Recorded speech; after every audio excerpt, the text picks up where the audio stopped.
আপনারা দেখছেন ঘাটাল বার্তা, যেটাকে বলা হয় সেটা কিন্তু অনেকটাই বেশি হবে। তো আমরা সারা বছরই আপনাদের সঙ্গে বিভিন্নভাবে আমরা যোগাযোগের চেষ্টা করে থাকি। তো মিটিং আমাদের করা হয়, বিভিন্ন নিয়মাবলী আপনাদেরকে আমরা মিটিংয়ের মাধ্যমে আমরা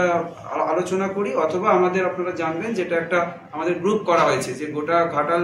ব্লকের মধ্যে যারা আমরা সার ব্যবসায়ীরা আছি সেখানে আপনারা এবং আমরা ব্লক এবং মহকুমা কৃষি অফিসের পক্ষ থেকে আধিকারিকরা আমরা ওই গ্রুপে নিয়মিত আমরা যে বিভিন্ন আমাদের সরকার